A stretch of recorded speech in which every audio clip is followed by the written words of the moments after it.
নববধূর লাল শাড়ি রূপকথার গল্প। একটা ছোট্ট গ্রাম, চারপাশে সবুজ ধানক্ষেত আর বাঁশঝাড়ে ঘেরা। সেই গ্রামে থাকতো এক দরিদ্র কৃষক আর তার কন্যা মালতী। মালতী ছিল অপূর্ব সুন্দরী, চোখে স্বপ্ন, মনে এক রঙিন পৃথিবী। বিয়ের প্রস্তাব এলো মালতীর জন্য।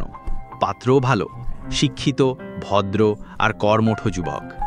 কিন্তু দুঃখের বিষয়ে মালতীর বাবা এত গরিব যে নতুন বিয়ের পোশাক কেনার সামর্থ্য নেই।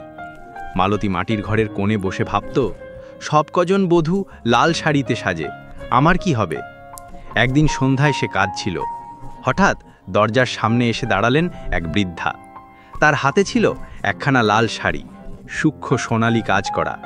বৃদ্ধা মমতার চোখে বললেন, মা, এটা তোর জন্য, পরবি, তোর বিয়ে যেন আনন্দে ভরে ওঠে। মালতী বিস্মিত হয়ে জিজ্ঞেস করল, আপনি কে দিদা? এমন শাড়ি আমাকে কেন দিলেন? বৃদ্ধা শুধু মৃদু হাসলেন, বললেন, ভালোবাসার উপহার মা, এই শাড়ি শুধু কাপড় নয়, এতে আছে আশীর্বাদ।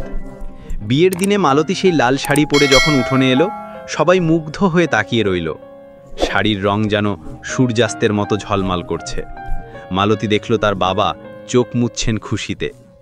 কিন্তু বিয়ের পরপরই আশ্চর্য ঘটনা ঘটল। যেখানে যেখানে মালতী সেই শাড়ি পরে দাঁড়াতো, সেখানে গাছপালা আরও সবুজ হয়ে উঠত, ফুল ফুটত আর মানুষের মুখে হাসি ছড়িয়ে পড়ত। গ্রামবাসী বিশ্বাস করতে লাগলো সেই শাড়ি আসলে আশীর্বাদে ভরা এক রূপকথার সম্পদ। দিন কেটে গেল, মালতী আর তার স্বামী সুখে সংসার করতে লাগলো।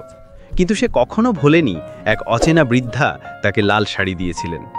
মাঝে মাঝে সে ভাবে, হয়তো তিনি ছিলেন পরীর ছদ্মবেশে, অথবা তার মায়ের আত্মা যে আকাশ থেকে নেমে এসে মেয়ের সুখের জন্য উপহার দিয়ে গেছেন।